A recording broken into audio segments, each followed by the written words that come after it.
But the guy hit me really fucking hard. Yes, he did. But somebody blinded him. Fuck you, Musty. Really good Musty's move. time to shine. Had big plans for that guy. Were the plans being completely blind for like 7 rounds and then dying? Because then I've got good news. Oh, no, they weren't. That's okay. Welcome to Monsters and Multiclass, your Dungeons and Dragons fix. I'm Kevin Odie, I'm Jared Bornigal. And I'm Will Meldon. and we'll be hanging out with you for a while to talk about anything and everything D&D related. This week we're taking a look at the Artificer Fighter Multiclass, Trolls, and then another segment of Ask Monsters Multiclass. So hope you try to stick around for a while.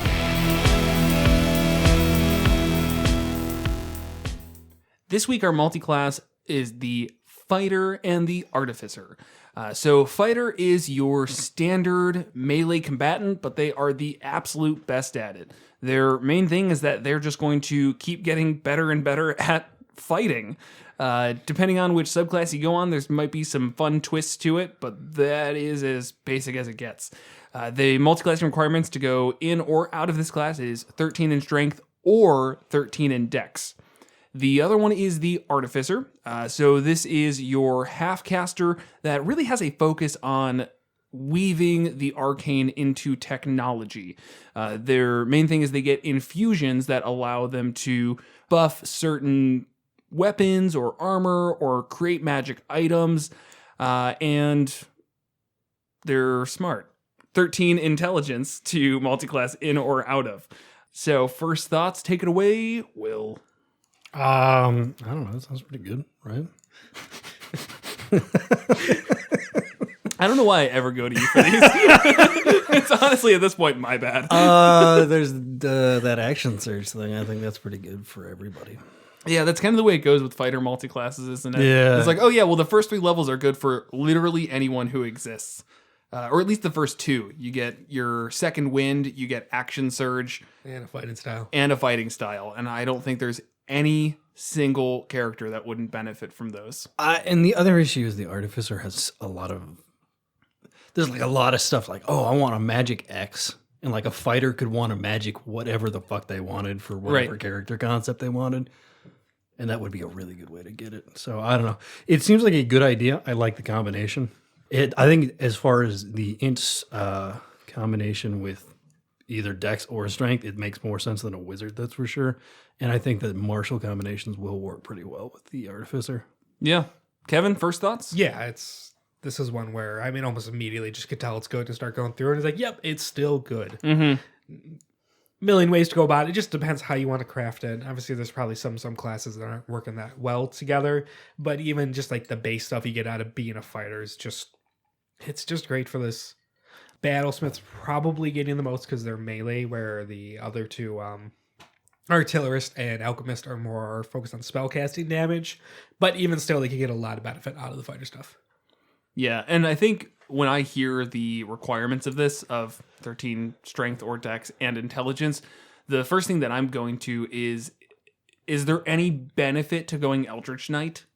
Because that's a subclass that heavily relies on intelligence, but a lot of times it can feel kind of difficult to balance raising your intelligence and your strength. But if you go Battlesmith, that gives you the ability to use your melee attacks with your intelligence modifiers, removing that strength requirement almost. So this can become a very single attribute dependent or a SAD class, which is a happy thing. Right. So I just don't know if you get much for that extra level. You get spellcasting, which the Artificer's already going to get. It's not going to boost your level because it's you 1 level in the spellcasting is a 3rd caster and won't add to that multi-class total level spellcasting. And it's the wizard spell list, which I'm pretty sure is really similar to the Artificer spell list anyways. You also get weapon bond, which is okay. I guess where you bond to a weapon and zap it to your hand. Which is comes up, but I think later levels it becomes a little bit more worthwhile around 7th level when you can cast a cantrip and make a weapon attack. Yeah, I was going to say 7th level is when it gets good because, cast a cantrip and then make 1 weapon attack as a bonus action. And that could be Artificer cantrips or whatever. And so you could Well, see, I was going to say, like, the artillerist or the alchemist get bonuses to that cantrip damage, and that'd be great, but then they're not getting the intelligence thing that battlesmiths get. Yeah, I mean, I'd still say that a 3-level dip into Artificer so that you could use intelligence as your modifier instead of strength would make it probably worth it. Mainly being an Eldritch Knight? Yeah. Okay, I was doing it the other way around. Yeah, so mainly Eldritch Knight with a 3-level dip into Artificer. Now you only have to worry about intelligence. You couple now extra spell levels. And you're less limited in what you take as an Eldritch Knight. The biggest suggestion when going Eldritch Knight is go for spells that don't worry about a save DC. This makes it so you can actually consider those, and it actually changes up the Eldritch Knight playstyle considerably. Right. Yeah, and for 3-level dip to Battlesmith, that you're going to get infusions, which are always nice. Right. A couple Artificer spell level, and then with Battlesmith they'll get the tool proficiency. Steel Defender is the big one. Yeah, Steel Defender, and then the where you could use intelligence. Right. As well. I mean, usually for other classes, the big thing about going Battlesmith is that you get like martial proficiencies, you get heavy armor. You're going to get all of that from being a fighter anyways. Really, the main thing is the Steel Defender, infusions, and the intelligence as your modifier. Right. Which, I mean, again, for a 3-level dip, I don't know. I mean, that's at least something. Allowing you to be a single attribute class is probably worth it to some extent. Right. It might be a little hard, but it's still a different character concept as well, which is cool. Right. You'll probably want strength up there to make use of armor. Right. That's fair. Yeah, but then again, I mean, at least needs to be 13 or Dex 13. Mm-hmm. And then again, though, you can also go like Dwarf and get the thing where you're not the strength reduction. The speed reduction from lack of strength doesn't matter. But it shouldn't be hard to get 15 strength. If you've got 15 strength, which is the minimum you need for heavy armor, and then you go all into intelligence, that's it. You're ready to go, basically. Right. But I'd say Dex, though, is always pretty useful. Yeah. That's fair. Dex would be competing with that one. Yeah, so just dumb strength, go Dwarf, but still get the heavy armor proficiency, and then you're focused on intelligence. And yeah, but then you're a dexterous dwarf, and I don't like that. It doesn't seem fitting. I don't like it. You can get your boots of springing and striding at level 10 for an Artificer. There you go, which is pretty far along to wait for heavy armor, but... Yeah, it's more of a as an Artificer kind of thing. Mm-hmm. Right. That's actually really useful, though. What's that? Those boots for, like, just an Artificer. Yeah. Because you wouldn't want to go strength if you were just an Artificer. Right. Interesting. Right. Yeah, it would probably be like, just ignore it, and then now you get a pretty big boost at level 10. Can get your heavy armor on. Hell yeah. The only thing that I really don't love about this class is the flavor is almost a little too easy to mix. We've talked about going fighter. Fighter is generally something that's pretty straightforward. You were a trained soldier or literally anything that has fighting in it, and you can just justify it. Arena fighter. Sure, great, you're a fighter. Fine. Artificer is one that's really easy to pick up for any class to say that you want to start getting into this arcane technology. It changes your character, it changes the flavor of it, but overall it's not like a huge defining moment. It's just a hobby that you've picked up. And it kind of feels that way on both sides, where the flavor together, I don't think it adds too much. And maybe I'm being too narrow. Is there anything that you guys really thought of that like these two just like add to each other because of it?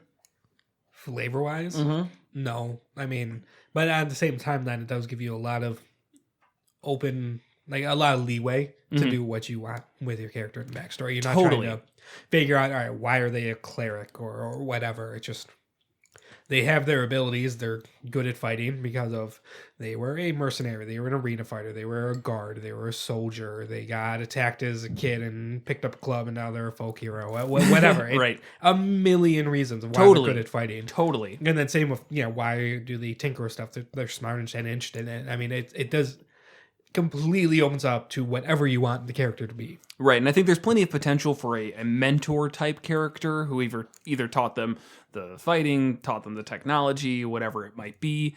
I don't think that this has to be a boring character by any means, or that they're like pigeonholed into one specific thing that ruins it. Right. I think my only issue is just that we do a lot of multi-classes where I feel like it's like, oh, these are difficult to put together, but once you find something, it's like, wow, this adds a lot of flavor. I don't think that going into Artificer or going into Fighter is going to like really add that much flavor.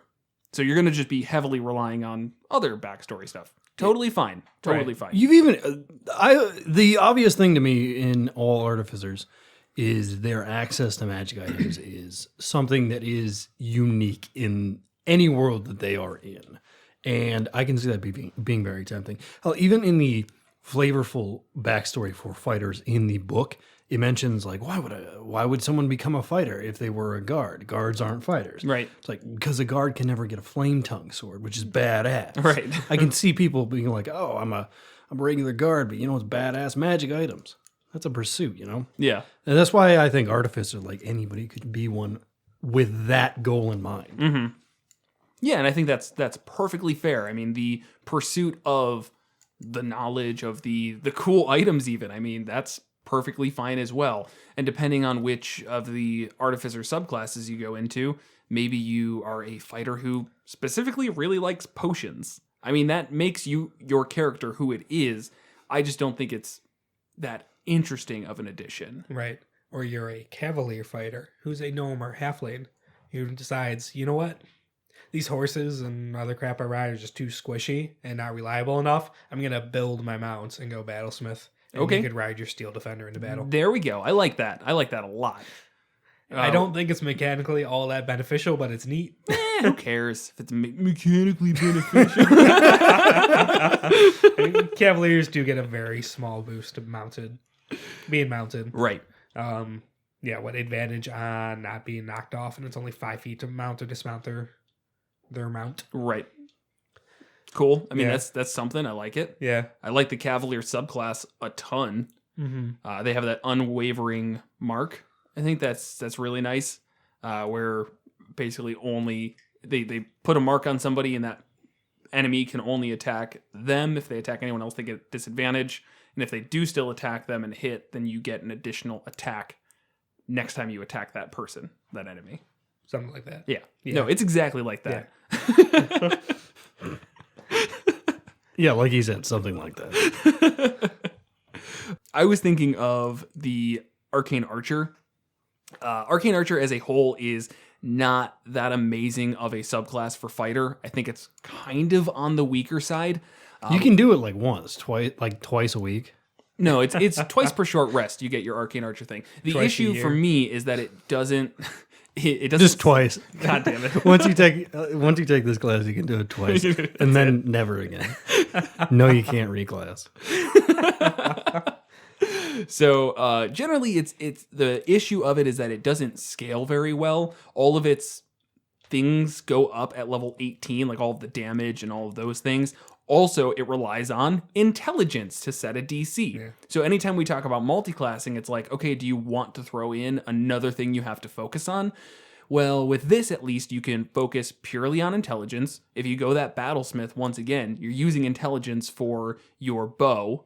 And I know we talk a lot about just saying, well, crossbow makes sense, so just, it says longbow, just throw that out and do a crossbow. In this case, I think it would actually be really cool for an artificer to use like a compact bow, where they're using like a really like Compound bow? compound. Yeah. Sorry. Okay. I didn't Google it beforehand because I'm stupid and just like to talk. I grew up in the suburbs. Sorry, a compound bow. Okay. So they just have like a really dope bow that they then like are basically making. You can reflavor the arrows that they choose to use as technology. They are or magic, whatever. Infusing the arrowhead with something. Maybe it's something that opens up and vines wrap around, which is one of these. Or Right. the banishing one might make a little less sense, but there are just different options you can take there where you now take Arcane Archer and you say, okay, it's arcane, but it's also technology arcane. And that I think is a really cool reflavor. And because you really only need to go 3 into Arcane Archer to get those, like 2 of them 2 times per short rest, and then you just go Battlesmith at level 5, you get your extra attack, and you just keep on going that direction, that's actually a pretty good combination there. Yeah. Does it still do a D8? A D8 of what? damage? It depends on which of the... No, I'm talking about the bow, man. Oh, the bow? I mean, That was the idea, right? is a longbow D8? Yeah. Okay. So, I mean, yeah, that wouldn't stop. No, I'm on board. And I will say that the only two that don't actually work with your like tech definition, which isn't necessary, are the first two, which is banishing and beguiling. Correct. The rest of them are like, yeah, no, that'd be totally a dope thing that you would make an arrow for. Right. So there's the... With banishing, there's somebody sent in our chat once that kind of idea where you have like a portable hole rolled up. On an arrow tip. I forgot the specifics. And when it shot, it pushed it into like a bag of holding. The tiny bag of holding portable hole. That is a sphere of annihilation, not banishment. So So you kind of in that vein, Right. Where you basically have a portable hole that comes out when it... right? Yeah, I mean, you're right. You're right. Right. You could do something if you wanted to. I think it Right. makes less sense than something like a grasping arrow, which, shoots out poisonous brambles that wrap around the target and they take damage and their speed's reduced. That just that makes sense. Yeah. It's- And then like beguiling, that would actually fit really well with Alchemist because they put some sort of powder in there. When it hits, it puffs up and it charms and they do it's psychic damage. Yeah, Nope, I totally agree. I think that one's good. It really wouldn't be horrible. You could still just then do dex. You don't need a ton of intelligence, but those are like the two you're going to focus on. Right. And then as long as you get to 5th level in fighter, then you can do the other 2 artificers as well. You just don't want to miss out on that second attack, I think. right. What's killing me, I didn't realize this until he said it, and I'm seeing it here, is all of these options do not increase in damage until 18th level. That's insane. I know. You get it at 3. No. It does the exact same amount of damage from level 3 to 17. it seems like a typo, right? right. And you don't yeah. even get more of them. That's my biggest issue. You do. No. Oh, you get more options. You get more. Yes.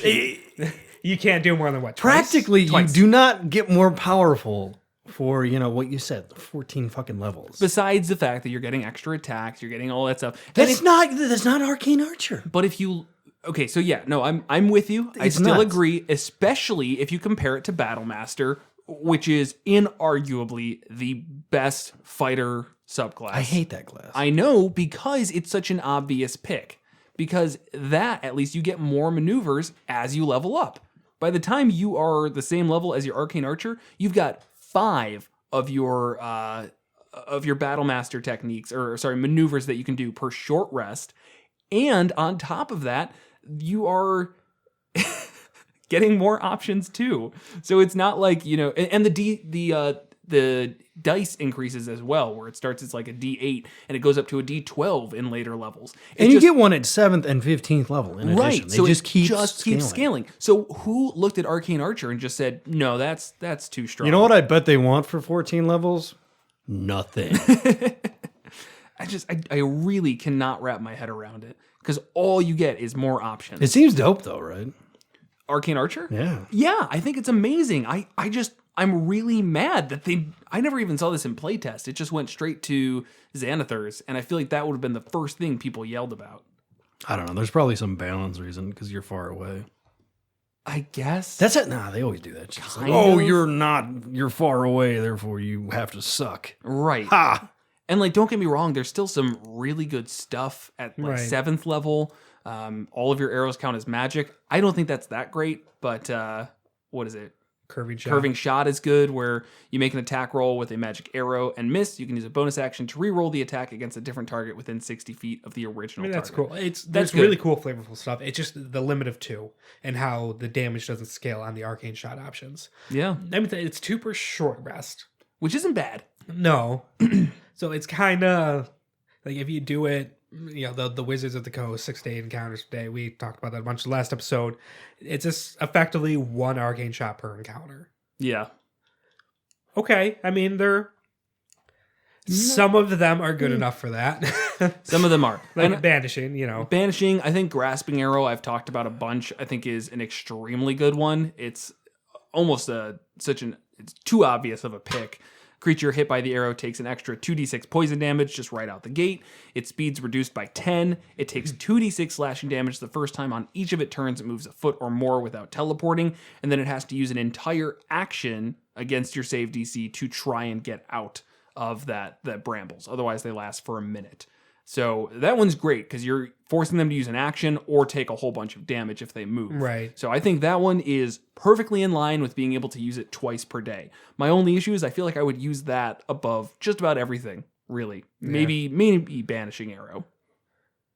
God, I keep rereading them and being just mad.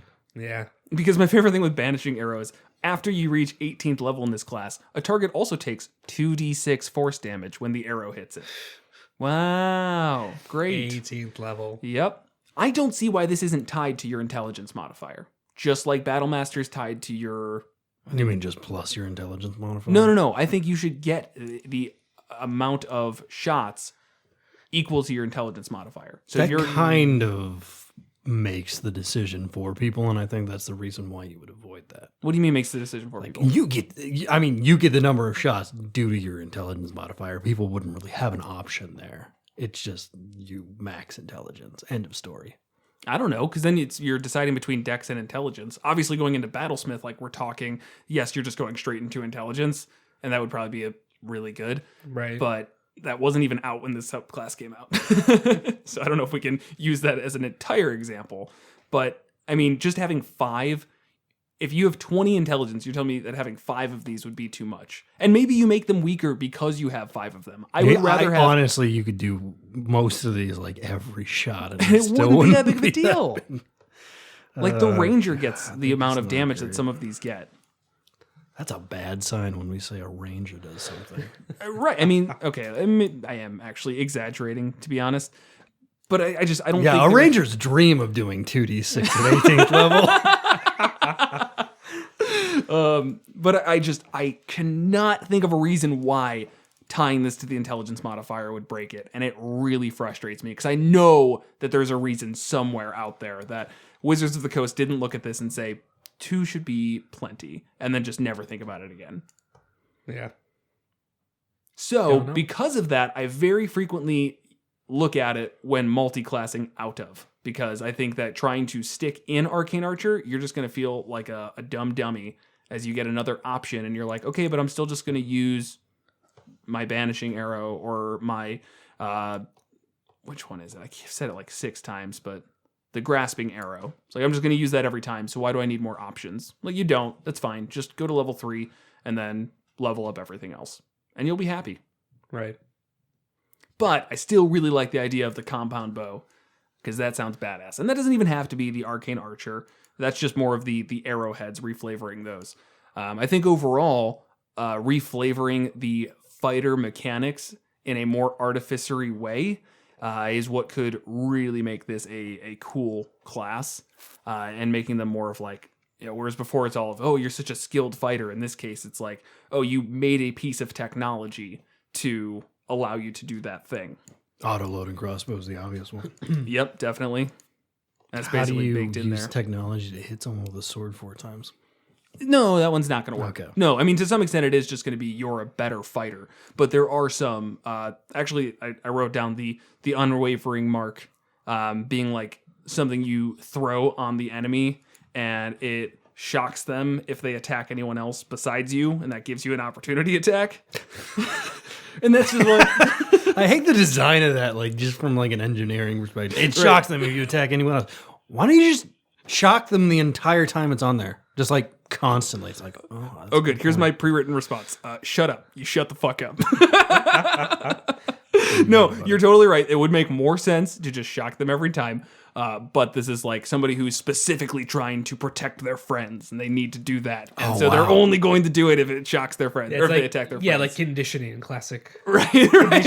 No, shock them. Oh, yes, Pavlov studying dogs over a period of 7 to 19 seconds. None of these dogs are doing what I want. Throw them in the gulags. Pavlov, usually science takes more than a day and a half. There's the hold the line ability from Cavalier, which is basically like kind of like Sentinel, where if they try and like run away, then you get an opportunity attack. If you hit, they stop their movement entirely. Right. I don't have a great one for that. The first thing that came to mind was like a utility belt that like shoots out and grabs somebody. That felt stupid, but I feel like you could think of something better. Not you two, you guys are dumb, but somebody could think of something better. A headband that shoots out and grabs them. You're right. The belt was the bad part. Yeah, no, the belt's busy holding up your pants. Your headband doesn't do anything all day. Stupid idiot. Keep sweat out of your eyes. Wait, that's what they're for? So overall, I mean, if you go through the fighter subclasses and just any of the things that you get with that Artificer combination, just I would think of, okay, but how can this be technology based? And not all of them are going to work. Some of them are, I mean, you're not going to look at the champion fighter and be like, oh, he crits on a 19 or 20. That's because his technology's so good. Like rocket propelled sword. Yeah, okay. Just hits hard. Crits And hard. it's just it really is inconsistent. That's what it is. Right. Oh, that'd be badass. Yeah. That's the only thing I liked about the game Fallout 4 is that the rocket powered hammers actually had a rocket that like activated when you swung them. Yeah. God, that's so badass. For Battle Master, like trip attack. I'm picturing you're attacking them, and then like you click your heel, and this like scythe thing comes out of your foot, and you like whoosh. It comes and hooks them. Yeah, you like sweep the feet and trip them. Yeah, Battle Master is probably a bunch of these we could redo. I know. It's just too obvious. Like you literally can make up whatever you want for anything. Right, and Yeah. that's the fun of it. Yeah. So I think that's like the one way that this would feel like a very unique multi-class is just changing around the fighter stuff to fit the Artificer. Know your enemy finally has an explanation. Yeah, I was You've thinking got that an too. unexplainable battle scanner. Right. It makes zero sense. It's an arcane battle scanner where you basically have like the telescope eye that just like wee, wee, wee, wee, wee, and then it just focuses in on them for a minute. It's yeah. like, oh yes. Beep, beep, boop, boop, beep, beep, beep, beep, beep. He has 19 strength. What the fuck does that mean? Oh, I set up a category of from 1 to 20 for 6 yeah, I skills. invented this. Yeah. You know, program my skill to do that. That would actually be kind of hilarious. That would be a little I'm not gonna lie. If you had an artificer who made up the concept of categorizing people from 1 to 20 on strength, dex, constitution. Yeah, I mean, you can totally argue the entire concept of it.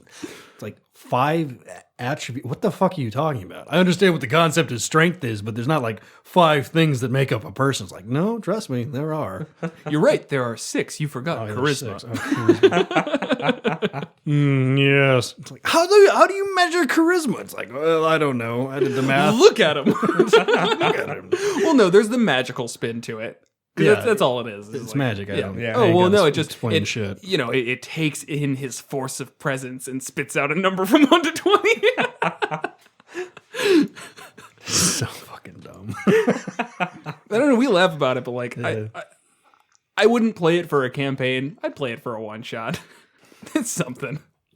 Oh man, pushing attack. I'm just picturing the spring boxing mitt.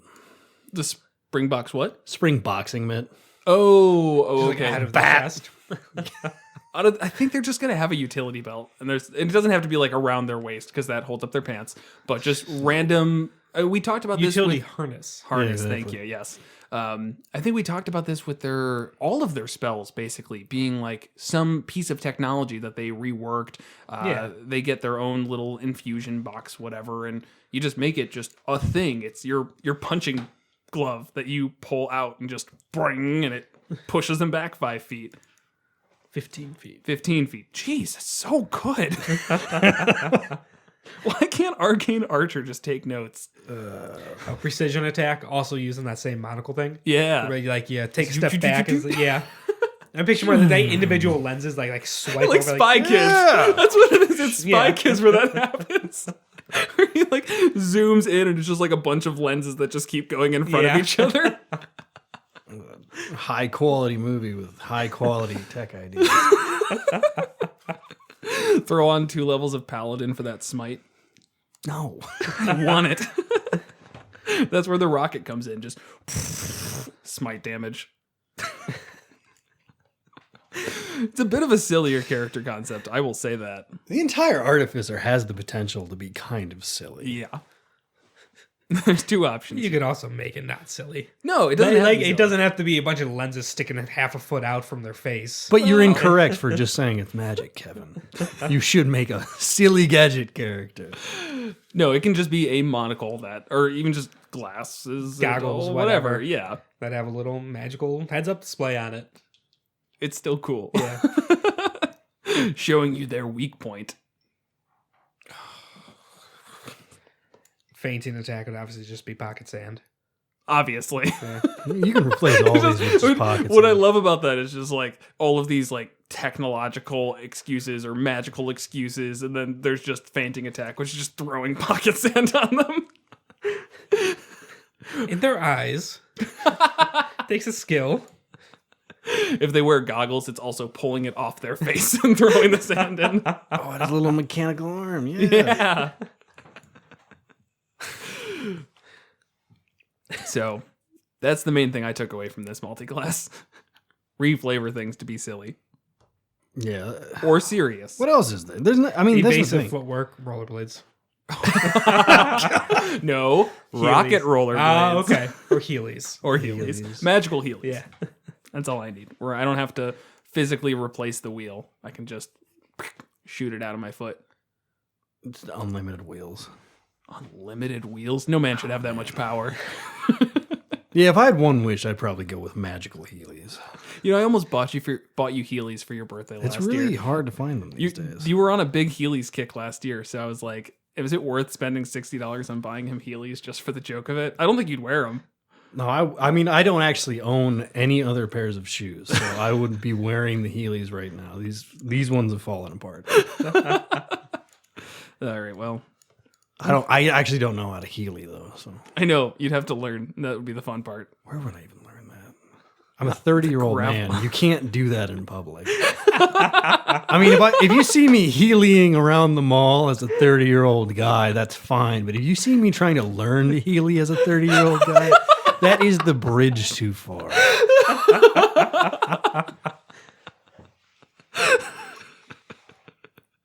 You could use my driveway. It's got a lot of cracks in it. Oh man, I don't want to chew beef on that. Your driveway's gravel, so that won't work. Yes, it is. All right, so I'm going to put that on my list. Buy Will Heelys. How do we feel about Samurai Artificer? I don't like it. Techno Samurai? There's no such thing as a techno samurai. I feel like that's like a trope. Yeah. Somewhere in something that I've Like, it never just feels experienced. No, right. the trope is that in anime, they like, for some reason, the people who make anime have an affinity towards the samurai. So when they're And combining technology. it with random tech shit, they go with it. Okay. So what you're saying is it's cool. No, it's you're bringing your anime hobby to the table, which we all have discussed is not allowed. I don't think that's what we discussed. No, at all. it's the healthiest thing for everyone. 90% of my campaign is based on anime. I know, it's killing me. It's not actually true. I wish it was. I keep trying to bring it in. It doesn't work. So, okay, disagreeing with Will because he's dumb. I think Samurai Artificer Battlesmith could be pretty cool. Honestly, I don't know why this bothers me, but Battlesmith, I feel like doesn't make sense. Only because you're getting like this steel defender, and that doesn't feel samurai-ish. Like I've never seen a Right. samurai who's like, "Oh yes, my pet dog." Like, no, that's not Well, how I mean, this works. also the origin of the class is like fixing shit. Right? Samurais don't fix shit. No. So I think artillerist is a lot more fitting there. All the samurais with sentient cannons following them around. No, Yes, they're not sentient. semi-sentient. Yeah, they semi. They're aware of their Autonomous. surroundings. There we go. Autonomous. That's probably a better word. I think that makes a little bit more sense, though. Alchemist probably makes the most yeah, sense. I would say alchemist. Yes, they're obsessed with tea, There you go. but it's It's all obviously variations yeah. like tea. Yeah. Alchemist ceremony. Come on, that's pretty good. Yeah, that's really good. All right, we got something here. And then their fighting spirit. Okay, so this No, none of it like really. we're not there yet. Let's figure it out. This might happen. So, fighting spirit as a bonus action, you give yourself advantage on weapon attack rolls until the end of your current turn, which is amazing. You also get 5 temp HP. That increases at 10th level and 15th level. You can use that feature 3 times, not 2, shocker. Come back on a long rest. Any way we can make that artificery. Rocket katana. It's just so lazy. I love it. Because then when you get to Rapid Strike at 15th level, if you manage to get there, it's just an upgraded rocket katana. Oh. You put it on just different sides, so it's like you activate it, and it just like wildly swings the katana around in your arms. That's so cool. It's not. It's dumb as hell. I know. It wouldn't work. That's shh. All right. It's so gonna work. Where would the rocket even go? It comes out of the katana. Where? It folds on the blade. in. Yes, it folds on into the back? blade. That's so dumb. You can't do that. I That's not how it know. works. I know. I'm picturing like the rocket for the hammer, and unfortunately, that ruins it because your blade can only go like an inch deep into the person. it's actually just like little like firecrackers basically at the end of your katana, and you just light the fuse, and it just whoosh, just rockets it. Oh man, you know what was really badass? What? In Rurouni Kenshin, the bad guy had a sword, and the sword was like serrated or some dumb shit.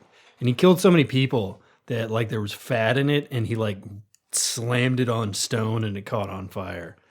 And you know, somebody wrote that like professionally. This sold millions of copies. It was like, yeah, that makes sense and is a thing that should be in this show and manga.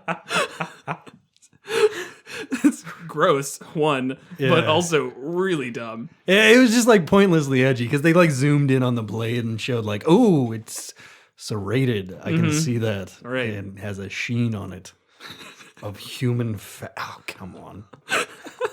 Anime's so bad. The temp HP probably doesn't make sense beyond just again fighting spirit. That's fine. It shoots health darts into your eyes. The sparks coming from the firecrackers just invigorate your eyeballs. Yeah, sure. Whatever. It doesn't matter. It's got a magic welding mask that turns light into temporary hit points. Fuck it. No, as I said, Well, use go it. No, go. If you Go have in something, go for go it. in the alchemist route. It's a potion. You drink something and it like makes you focus, and you can do the temp hit points in the sense of you are becoming harder to hit. But actually, Kevin, you can't drink a potion as a bonus action, so this doesn't work. Yes, So you can. they inject it in the room. There we go. Everything's cooler. When It it's goes just back to injected an in. original Artificer episode where you have like a tank of it on your back and an IV straight into your arm. Like Bane. Yeah. Yeah. There you go. That actually was what I was thinking of for the injection thing for Second Wind, because that could be reflavored as an adrenaline shot. Okay. Because that's actually pretty cool. I'm good with that. Yeah. But you got to do it Pulp Fiction style right to the fucking heart. Right. Middle of combat. Yeah, it'd be so cool. I feel like that's dangerous to do repeatedly, regularly in an uncontrolled environment. With needles that are obviously much larger due to the smithing techniques of your whatever. It's fine. It's great. No, everything's awesome. Look, man, after a long rest, everything gets better. Yeah. But no, I actually think that would be really cool. Just pull it out and just stab it into your arm. Second Wind. Fuck it. No, right in your eye. Ooh, that'd be like in Cowboy Bebop. This is a lot of anime. Yeah. They've got the red eye where they like spray into their eye. It's a drug that you spray into your eye. That was like 2 minutes of one episode. No, that was like 30 minutes of an entire episode.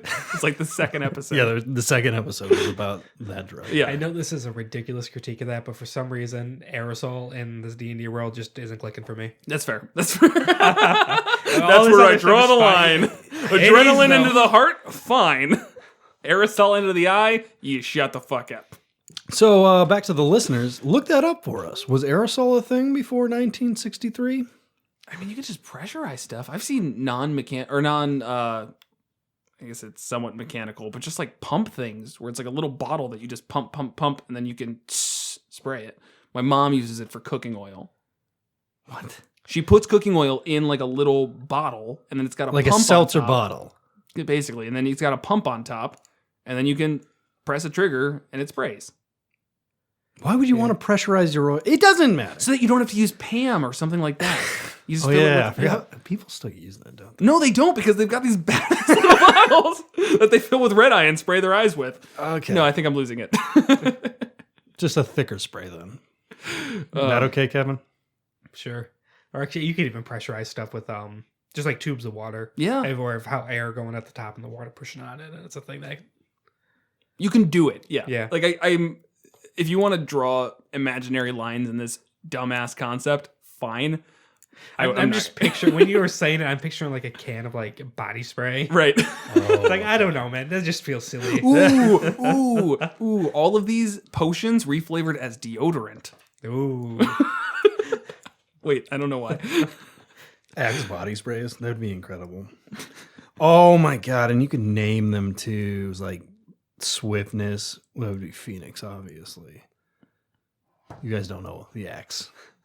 Axe. No. Okay. All right. What are you talking about? They have like really edgy names, like Phoenix. For every single one of their quote unquote scents. Right. I mean, they are So scents. Yeah. So you're saying you each potion effect, you give it one of the edgy names. names. Yeah. That'd be perfect. Phoenix and I don't know, blue steel or whatever. Blue steel. This is blue steel. What the fuck's it do? Just tell us. I don't know. It's my first potion of the day, and that one's random. So Resilience. There you go. There, Plus 1 AC for 10 minutes. There you go. Just creates like a thick, waxy substance all over your body.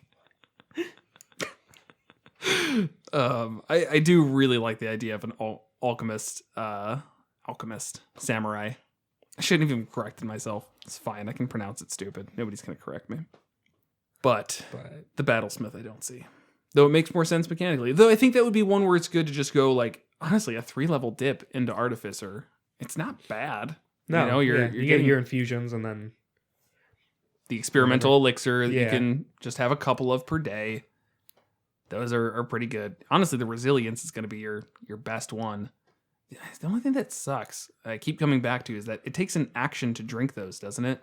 Just drink it beforehand, bro. Oh yeah, that's always easy. I always know when combat's going to happen. Because then you run into that stupid thing where, like I would always try and do, that fucking asshole. Can I do a free thing before combat Yeah. starts? Sure, I attack the monster. Oh, fuck you. Where I'd always be like, okay, like, I'm going to use my channel divinity because, like, I see shit's about to go down. It lasts for a minute. Right. Can I do that? And I don't remember exactly. Sometimes you'd give it to me. Most of the time, no. I think that's fair. There are things like this that are actually a decent way to start. Like transition a neutral encounter to a combat encounter. Because you pop open your bottle and then drink. It's like, all right, everybody roll Now initiative. shit's going to go down, right? Right. So, like, I think it makes sense in, like, storytelling-wise. I think it's purely fair. Mechanically, it's like, well, that's kind of what you're supposed to do in initiative. And if I just give it to you for free, it feels a little weird. Can I have this thing for free that's immensely beneficial to me is the question. Right. So it's kind of hard because part of me is like, well, yeah, you can, but roll initiative because they're going to see you going for that bottle and now it's time to fight. Right. You know, That like, was and your they might trigger? be quicker than Maybe you. he was thirsty. Kevin, we could never have a conversation with anyone. Everyone was like, bam, he's drinking already. I don't know. It's hard. But 10 minutes is actually at least a good amount of time. Yeah, it's a Right. respectable amount. Some are even longer. Even swiftness, yeah, that's an 1 hour. Yeah. It's pretty good. So, yeah, it just depends. Depends a lot. I think a lot of these I'd probably give the player to just drink beforehand. Yeah. It just depends on the situation. Yeah. Some people also enter combat encounters like deliberately and with purpose, Weird. like What's wrong with them? using stealth or intel. Not us, obviously. No, we always bumble into it accidentally. Whoop! What's that, monster? What a wacky way to be. So let me actually give a good example. The other day we had a combat where it was a random encounter while traveling. Those boars came and attacked you all. That would have been a great time where it's like, the boars are running towards you. It's like, okay, glug, glug, glug. Now I'm ready to fight. Right. It lasts for 10 minutes. You'll totally get it throughout the entire encounter here. I would honestly say that most encounters probably have some 6 seconds of setup along the way there that you could ask for it. That just comes down to when you roll initiative. Yeah. Because you could also then just have them start 30 feet further back. Oh yeah, that's true. As you guys just take pot shots from 100 feet away. Or How you about- drink your potion. or you drink your potion. I think that's everything. That's everything I have for this Artificer. Oh, you said it. I know. Kevin coined it, but I'm stealing it. This is an exciting one because it's such a new class. I have not heard like the commonly used term for this multi-class. So I think Artificer should be it. Yeah. By the time we got into this, like Sorcerer and all that was already established. Right. We're not going to get Polurter to catch on. But That one was so good, Probably though. not. You're right. But Artificer, make it happen, people. There's enough of you, it can happen. Otherwise, you're getting like Artiter. It's Fartificer. It's Fartificer. It's Artificer. Yeah. God. Why are we 30-year-old guys laughing at fart jokes? Hey, fuck you, man. No, you're not 30 yet. You're what, like 12? Yeah. You sure you can have that beer, buddy? Yeah. Always makes me think like back in like school, like elementary school, even like that young, teachers getting like really upset and impatient with kids laughing at like fart and poop jokes, going as far to make comments like there's no place for that in the real world. And like here I am, a 30-year-old man with a career and a family, giggling away at fart and poop jokes.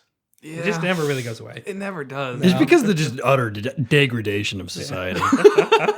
Because the teachers weren't strict enough with the fart jokes, we have descended into madness. All hail the Artificer. All hail. But yeah, closing thoughts. I honestly, I think it's pretty good. I still stand by. I think. Well, actually, I don't know. I almost have changed my own opinion. Reflavoring all of the fighter abilities into Artificer technologies kind of makes this pretty damn cool. So there's at least that. Make sure to try and do that. Yeah. Yeah, it's just a lot of cool ways to go about this, mechanically viable ways, fun ways to go about it. It just depends on how you want to build it. As it always seems to be with the fighter, it works pretty well. Yeah, and it's almost role playing wise, it's just like, just do it. I don't know. I mean, you don't have to jump through hoops. Yeah, you can craft a character all around why you're this way, or that's kind of the backseat of things. That's the way you fight and approach problems. And here's all the other crap. Doesn't matter. There's probably a really obnoxious Batman concept to be derived out didn't of even it. want to go Nope, down that. I was gonna ignore it. It's like the 7th time I've brought up Batman as a multi-class. If I did this time, so yeah, just ignoring it. Throw some It rogue just in there, never man. quite feels right. Don't play Batman. Yeah, you have to throw some rogue in there. He could do too much for one PC. Yep, that's kind of the point. He's a superhero. Yep. Anyways, all right, so on to our promotional minute. So if you are not yet, make sure to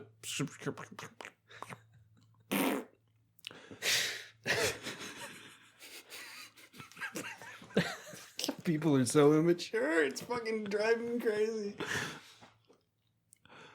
So with that, on to our promotional minute. If you are not yet, make sure to subscribe to us wherever you get your podcasts and leave a review if you can. Please do. I love seeing a new review. It makes me so happy. Subscribe to our subreddit, which is our Monsters in Multiclass, and follow us on Twitter, which is at monsters_multi. We also have a Patreon. I did it again. 2 weeks in a row. Got a Patreon where you can give us money to keep doing this and improve our quality. We hope to transcribe episodes. We hope to buy equipment to make our sound quality better, or do giveaways, or anything fun that we can do. So yes, do all of that. And lastly, if you have any questions for us, you can send them to us at any of those places. We are obviously doing a Ask Monsters in Multiclass segment at the end of almost all of these now. It's been a blast. Please send more of those. We'll run out at some point, and that would be tragic. Now on to our Monster of the Week. Cool. Everyone understands the concept of a troll. They've been around in folklore and myths and legends forever in all sorts of different cultures and variations, from cute little things to big terrifying monsters. They are also present in D&D, as D&D seems to take from folklore and mythology from all across the world. Of course, in this sense, the big scary monster one. The base troll from the Monster Manual is probably everyone's fallen once with its one little regeneration trick up its sleeve. And then in Mordenkainen's Tome of Foes, they've added a bunch more, just kind of variations to add to it. To be honest, I don't think there's anything super surprising about trolls, but one thing I did to get out of it, of actually reading all of them in depth, is they're absolutely gross as hell. Like I never connected that before, and like now reading, I was like, yeah, these things are fucking gross. In what way? Like the regeneration ability, honestly, I always saw it as it was kind of like this like clean healing thing, and it's more like their flesh like bubbles and comes back, and like you could chop off an arm and the arm's still animated, and other trolls could like grab that arm and like wound themselves and shove that arm in the wound, and then the flesh just kind of in a mass of scar tissue takes it over.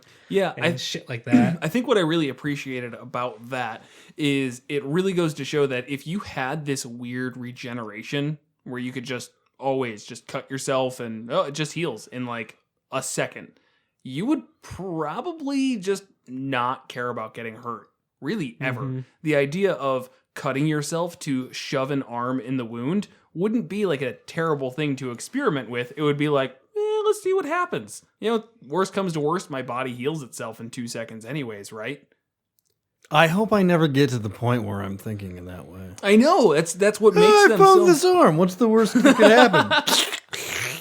Oh, sweet. That's what I'm saying, is that they actually do a pretty good job of changing how, or really encapsulating how this creature would think, where its mindset would be very different from ours, because if we found an arm or killed somebody and ripped off their arm, we wouldn't think to cut ourselves and shove it into our bodies. God, that's so messed up even just saying it. It's extreme. It's crazy. Right. But for trolls, it's pretty cool. Yeah. So I think the interesting thing about trolls is they have their main regeneration ability, as you just mentioned. Yeah. And that's always been a bit of a point of contention in the D&D metagaming question. Because it's one of the main things where people ask, should players know that damaging a troll with fire or acid stops its regeneration? And if you didn't know that, I'm so sorry for spoiling it for you. That, I guess... Yeah. I'll spoil. Now you can join the metagame question. Right. Yes. So just in case you're not familiar with how it works, at the start of every turn, the troll regains 10 hit points. Even if it's down to 0, it will still come back alive with 10 hit points. Chopping its head off and stuff like that doesn't stop it from regaining the 10 hit points. The only thing that stops the regeneration is if in that round it takes fire or acid damage, and then it does not regenerate for that round. And if it hits 0 hit points without regeneration, then it dies. That's how you kill a troll. Right. And beyond that, I mean, its attacks aren't anything too crazy. It gets a bite, +7 to hit, 1d6 +4 piercing damage, and a claw, +7 to hit, 2d6 +4 slashing damage. It hits kind of hard. It does. It hits hard. Challenge rating 5. But it's not like it's particularly interesting. Right. Yeah. 84 hit points, 15 AC. Yeah, nothing else too crazy about it. It's the regeneration is really what makes it an interesting fight. Right. At least this version of the troll. And yeah, I don't know if you want to go on the metagame dilemma of it. Yeah, so the question always comes down to is, should players know that they need to burn or acid this thing? Is there a verb for aciding something? I'm going to stick with just saying acid it. So there's no real... Burn. I say it's still burn. Chemical burn it? Yeah, I don't know. Yeah, whatever. Apply acid damage. So, it's like you always want to keep in that mentality of what does my player or what does my character know, not what do I know. Because if we go off of what I know, I've read the monster manual front to back, as well as a lot of these other ones, and we all know a lot about monsters. So when you fight them, it's like kind of this weird balance of you have to forget what Kevin actually knows in favor of what Embers knows. Right. With trolls, it becomes difficult because it's such common folklore that it's almost too obvious and difficult for the characters, where it's this binary thing where either they know that you need to burn it, or you need to burn it with acid, or they don't know it at all and they're never going to figure it out. So how do we, make a troll an interesting fight when the thing that makes it interesting is known to everyone? Right. The answer is you don't.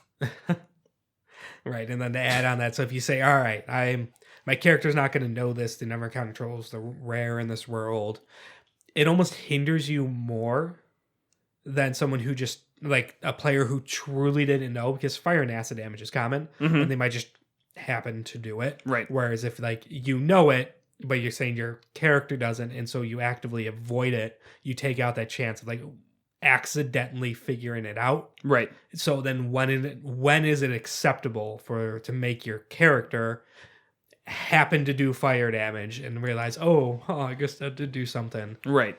Right. Round, 2 rounds, 3 rounds. It's like, I don't. Because if you have a character who, let's say, does cold damage, that's their thing. They like doing cold damage. Cool. First round, I do cold damage. Oh, it regenerates. Okay, I keep doing cold damage. It keeps regenerating. Are they going to be like, oh, maybe I should try a different element? Because they didn't see any other elements work. Why would they think that?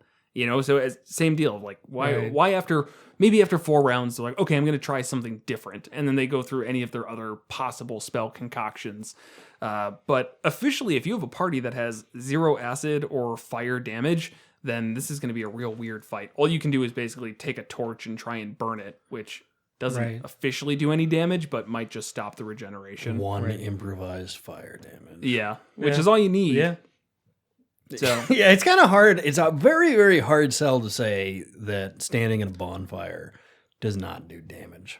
That's definitely a hard sell. But it's also, again, it's like, why would your character think of that if they don't understand what a troll is? Exactly.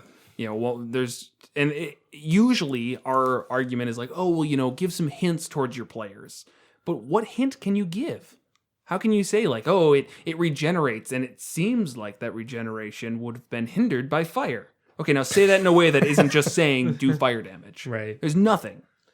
It's my personal position that the idea of exploring resistances and effects like this sounds a lot more fun than it ever ends up being, just because of things like this. Like, it's either a big thing where everybody knows it like this, or it's something that's going to just be kind of a headache. Right. I think in a lot of fights, there's just not enough time to actually explore something like that. Right.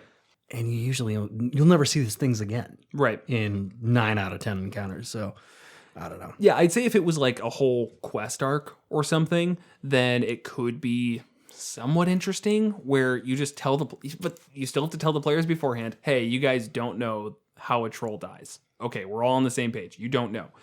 But now the players have to go fight the troll, and they have to consciously make the decision to retreat, maybe, and like get more information. Right. That's not going to happen organically.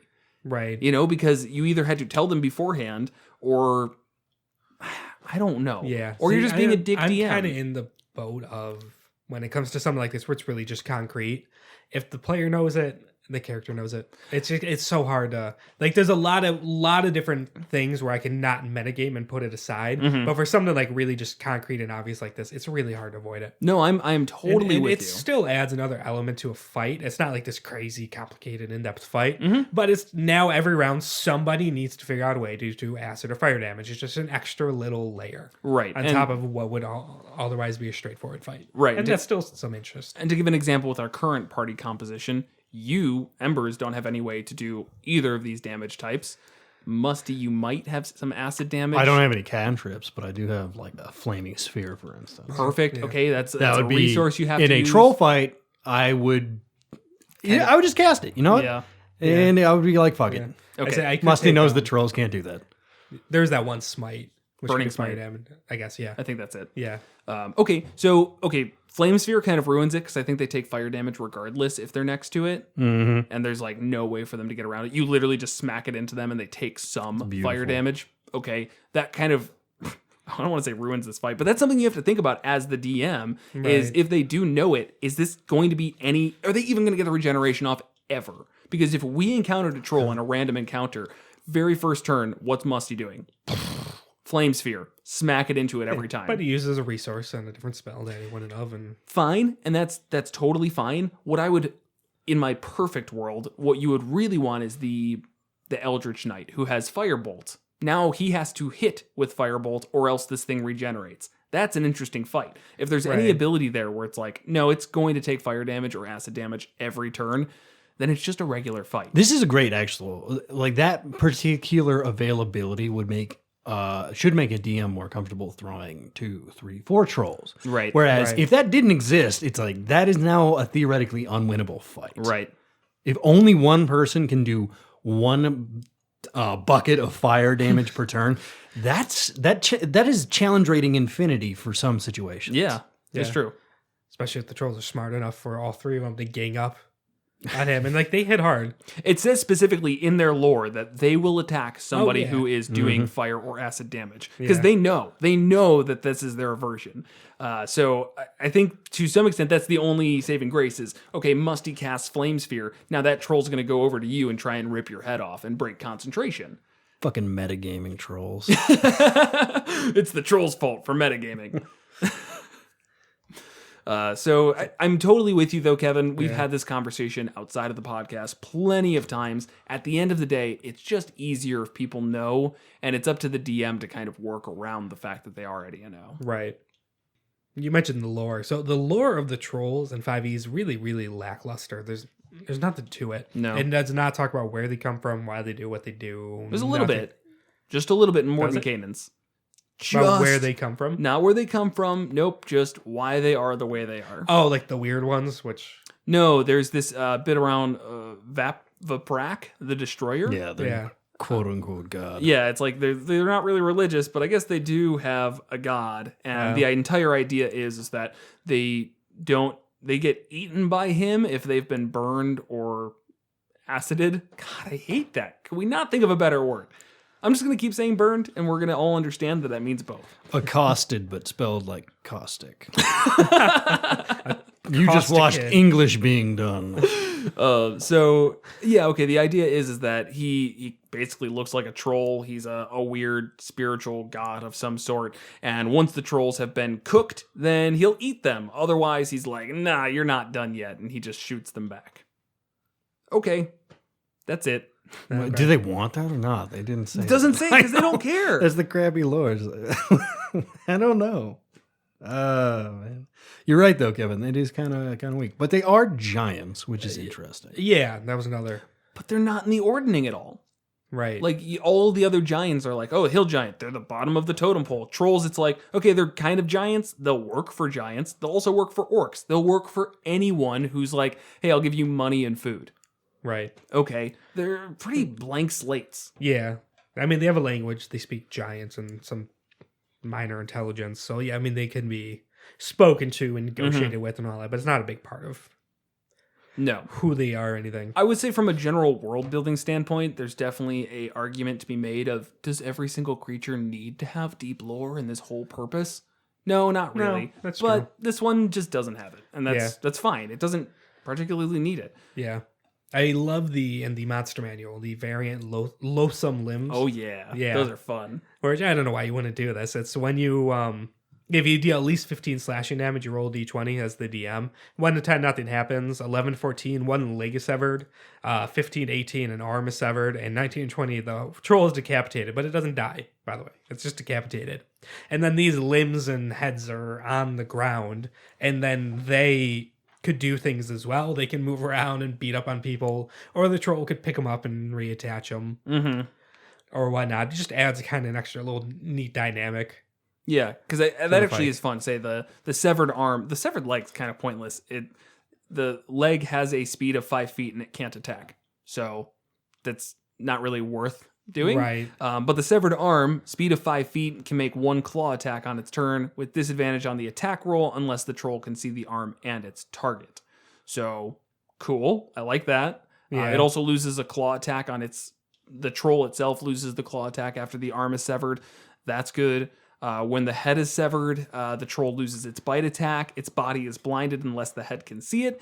The severed head has 0 speed, and what is it? It has the keen smell trait, which is important, not important, and it can make a bite attack against a target in its space. Right. It's just kind of cool. That's really all it comes down to. Yeah. And I could see the troll just picking up the head and kind of like placing it on and wobbling it around and hoping that it reattaches, and it's flavorful. Right. Yeah. It's not like it changes up the fight to the point that it's like, ooh, the action economy is different once you have all of its arms severed. Once the fight you have gets an harder. immobile head that can only attack things that is literally holding it. Right. But it's still cool. Yeah. That's actually, and it is also a hilarious way to deal with a party that does not have fire and acid damage. Like, this is like a critical way to do that. You just basically turn this into a fight where they try and wrangle these arms and legs and heads so they don't get back together while they start a bonfire over like 4 turns. That's pretty good. You're right. I think against a level 3 party, this would be pretty cool. That'd be hilarious, honestly. And that'd be fun, I think, for the players too. Yeah.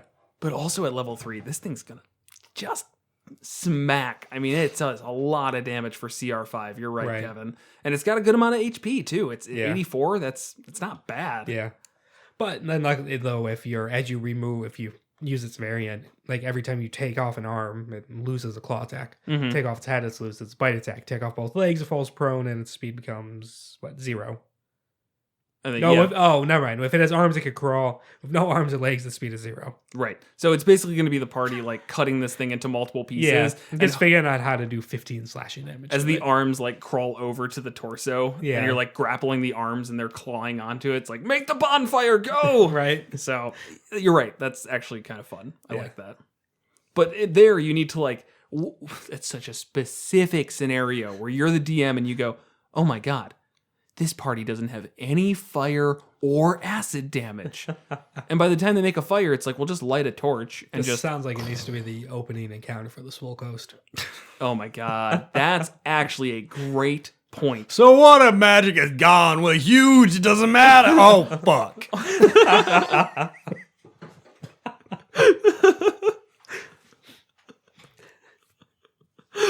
Odysseus, get the torch. I ain't lighting the torch. I don't know how to do that. I always made the wizard do that with magic. Can you even start a fire without that? They have to go run and find a different fire. The ancient fire that you have to breed it from. Oh my God. Wait, draw short straws to see who has to do the cardio to sacrifice their gains.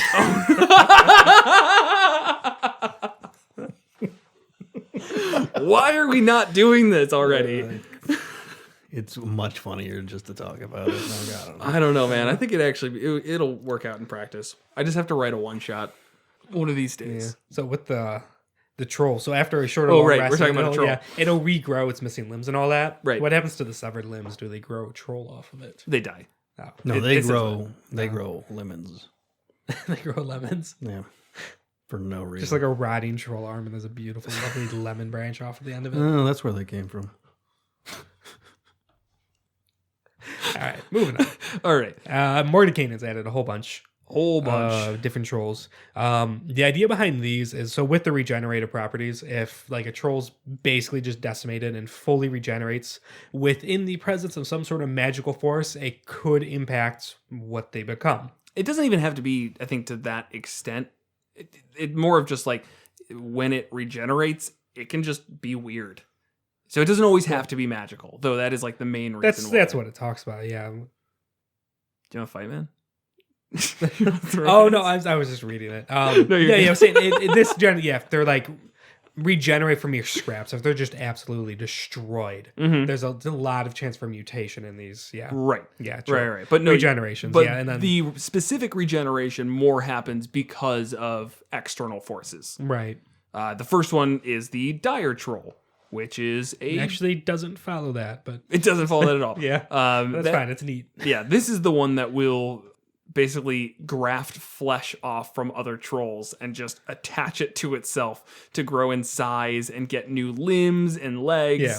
Well, actually, it starts out by eating other trolls. Trolls will eat just about anything, but in rare cases, they'll eat other trolls. And when one does that, it becomes a dire troll. And it's that, I guess, due to the compounding of the regeneration magic or something. I don't know. It I got an idea. Usually large. I got an idea. Because when you eat the troll meat. As a troll, the troll meat can't hurt you or whatever. But the meat, while it's it's acid stomach. Yeah. I don't know. They don't actually have the stats. It doesn't really explain why. Can a troll have an acid stomach? I don't know. But yeah, they used to be huge. It's a force stomach, just pulverize everything down. I don't know. Yeah, it doesn't matter. Anyways, yeah, these dire trolls, something kind of switches in their mind, I guess, where they just crave to become as big as possible, so they just look for more troll flesh to consume, and then, graft other troll bits onto them. I'm seeing more parallels to the Swole Coast. That's not the proper way to get gains, bro. Some of us worked hard for ours. This guy's not natty. It definitely pumps up the challenge rating, though. Goes from a CR5 normal troll to a CR13 dire troll. Yeah. The regeneration is the large to same, huge. which is a little... Is it? No, it's not. This one was different. So this regeneration is, which I thought was really interesting. Regains 10 hit points at the start of its turn like normal. If the troll takes acid or fire damage, it regains only 5 hit points at the start of its next turn. Right, and it only dies by an attack that deals 10 or more fire damage when the troll has 0 HP. Yeah, acid or fire. Yeah, so it's harder to kill. So like the torch that we're talking about wouldn't be enough because that's only 1. Interesting. It also has got damage resistance to bludgeoning, piercing, and slashing. 172 HP. To non-magical. The multi-attack is just kind of absurd and can be toyed around with to however many attacks you want this thing to have. But it makes 5 from the base stat block, 1 bite and 4 claw attacks. The bite does poison damage. So that's an addition there of 1d10 poison damage. It's got its claws, which do 3d6 plus 6 each and plus 11 to hit. I mean, this thing hits hard. But most importantly, it has its whirlwind of claws, which is a recharge ability on 5 or 6. Each creature within 10 feet of the troll must make a DC 19 dex saving throw or take 8d10 slashing damage on a failed save or half as much on a successful. Yeah. That's a lot of damage. Yeah, oh yeah. And that's all this thing's going to do is a lot of damage and take a lot of damage. Yeah. So it's basically like when you find out that trolls are a thing, but your party's already level 8 and you're like, oh, well, I guess I could throw this at them. Right. Or just to change it up, have them. They fought trolls before, and it's. But if you fought trolls before in a campaign, it's like, do we really need another troll fight? Have we really run out of monsters in the monster manual? And then you throw a dire troll. It's different. Yeah, change things up, trick them a little bit. It's just like one word and it hits harder and has more health. It's harder to kill. And it's harder to kill. Yeah, I mean. But 10 fire or acid damage at level 9, 8 or 9, which you should be around that point, shouldn't be impossible. But it has to be at 0 health. The timing needs to be right there. Right. That could get tricky. That would be. Oh man, if you just like got your initiative order all fucked up. Well, I guess you like could that. just hold a spell. But again, but that's still fuck it up at least once. Right, at least once where you're gonna be like, oh shit, this thing isn't dead, even though we hit it with acid damage or something. Right. And yeah, you might start wondering if, all right, is it a different elemental type? You may not jump to, oh, it has to be when it's at 0. Yeah, like, I think that's a little bit of a leap. I think the perfect thing about this dire troll is it changes it up just enough that veterans are going to be like, what do I do here? I could even see bringing that thing out in 6 months from now, and you guys aren't going to remember the specifics of how it dies. Right. Yeah, you're going to be like, okay, I know it was something different, but what was different? Right. How do we change? How do I? Oh yeah. More fire damage. Flaming sphere. Yeah. Just park that bad boy right where it's been the whole fight. Yeah. Yeah, I probably won't throw this at you guys anytime soon. Next up is the rot troll, though. Yes, when it's infused with waves of necrotic energy as it regenerates. So this is then going to the magical energy around and all that. It's just basically a troll that's rotted. That's gross. Yeah. Yeah. Challenge rating 9, 138 hit points. Rancid degeneration. So actually, yeah, that's unique. It's opposite of the regeneration. At the end of each of the troll's turns, each creature within 5 feet take 2d10 necrotic damage unless the troll has taken acid or fire damage. Yeah, so this thing does not have regeneration. Right. Which is important. And this at least feels like a change of form for the troll. So I appreciate that. Right. It's not this same concept of, well, do the damage so that it stops healing and you can actually kill it. You can officially just bash on this thing till it's dead. Right. I like the implications of this one, because the idea is that this energy's infused into its body. And it's using it is healing constantly, but that entire heal is being used every turn by the rot. Right. And so when you stop its healing, the rot stops, so it stops emanating this stuff. Okay. Interesting. Yeah, okay, that makes sense. That's kind of cool.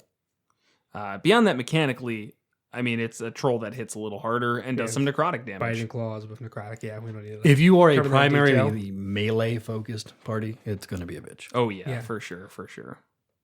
Then Spirit Troll, this one is a regenerator on psychic energy. Where this one's dumb.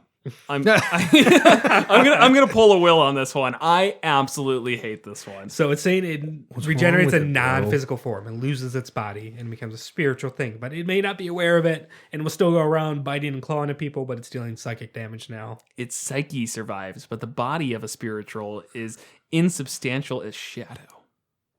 So it's a ghost. Yeah, basically, it's a ghost troll.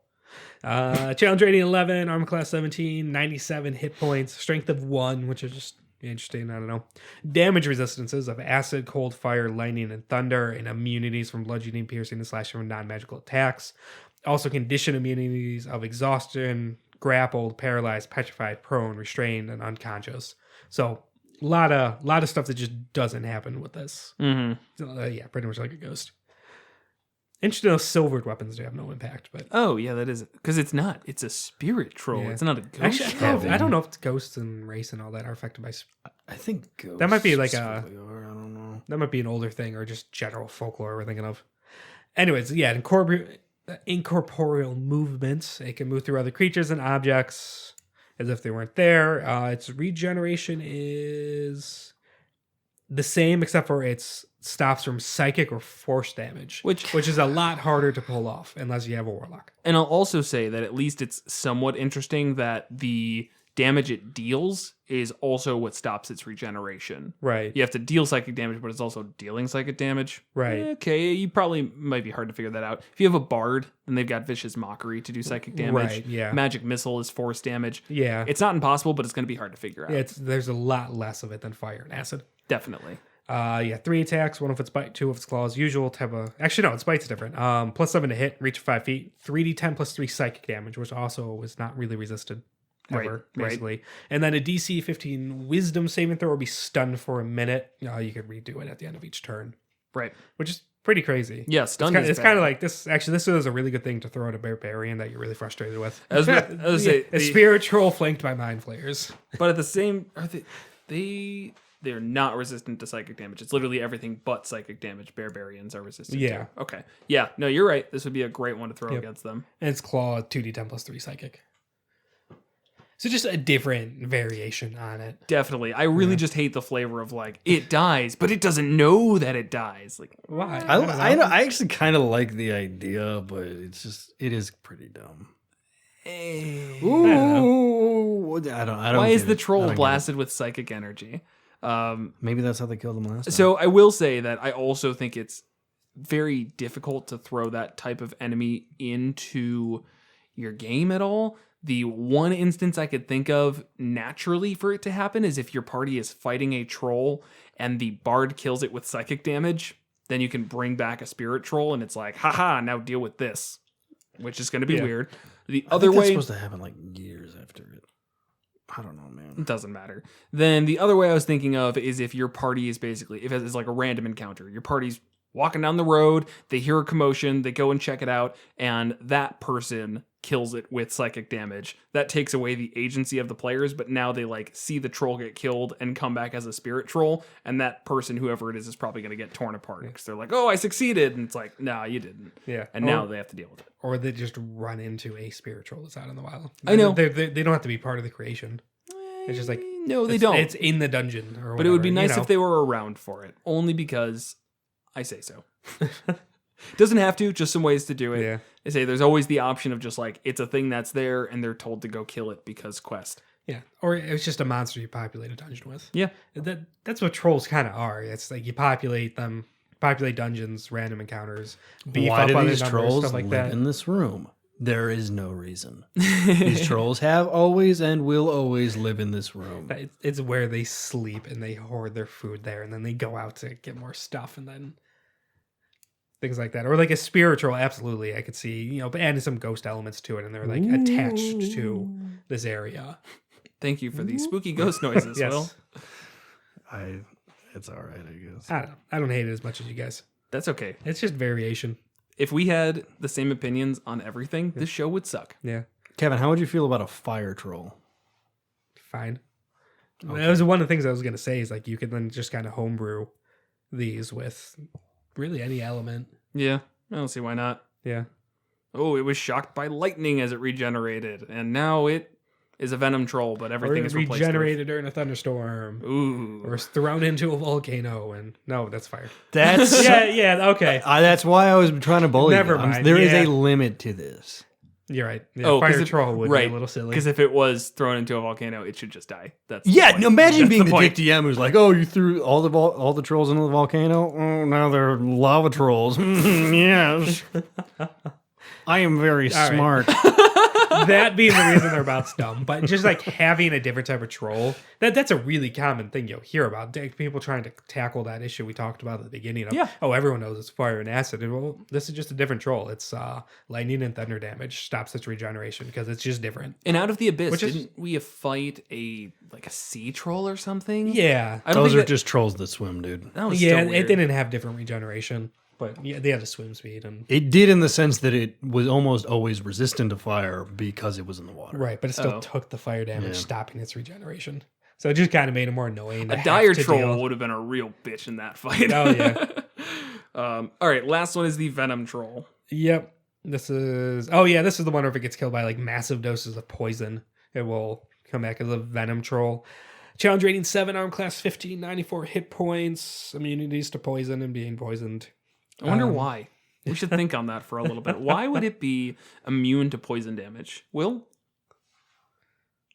I think it does. I think it's poisonous, man. I think this is the poison variant we were talking about. Can we look that up? Oh, man. All right. So, sorry. This one does have a couple unique things. Poison splash. When it takes any damage, but psychic damage, each creature within 5 feet take 2d8 poison damage. Just happens. No save. It's not a reaction. It's just every time it is hit by anything other than psychic, 2d8 poison damage splashes out of it. Chef's kiss. That's a beautiful flavor. I love that. Just they slash across this thing and just opening up. And you could really see that from the art with it. It's just bloated and kind of looks like the orc venom or disease bombs. Yep. Yeah. Its regeneration, 10 hit points again. If it takes acid or fire, that's basically all the same. And then bite and claw like everything else, though will do additional poison damage, and the creature's poisoned until the troll's next turn from the bite. And then it has venom spray, which is a recharge of 6, where it slices itself with its claw, which is just cool. Releasing a spray of poison in a 15-foot cube. The troll takes 2d6 slashing damage, and it can't be reduced in any way. Each creature in the area must make a DC 16 con save. On a failed save, they take 48 poison damage and are poisoned for a minute. On a success, half damage, and they're not poisoned. Yeah, and I love the idea of this because it's just as I said, where if you have this like constant regeneration ability, you're going to start treating your body a little bit differently. You know, whereas if I could just regenerate, maybe if I was really upset at somebody, I'd just cut open my body and spray blood on them to get out of a situation. It sounds absolutely ludicrous in normal day conversation, but if I'm just I don't know, that's up, a pretty good way to express that you're frustrated in a situation. So it's like it's taking it to that extreme, of course, but like this thing just knows like, I can cut myself open and it's just gonna heal right back up. It's gonna hurt you a whole lot more than it's gonna hurt me. Right. So just for that, I really like the flavor of it. Yeah. Just cut open your hand, palm of your hand, and just spray blood on somebody's face. Right, jugular. Exacto knife to the jugular whenever I get mad. But you people feel like dummies covered in blood. To the hospital. Away. Ka-chunk.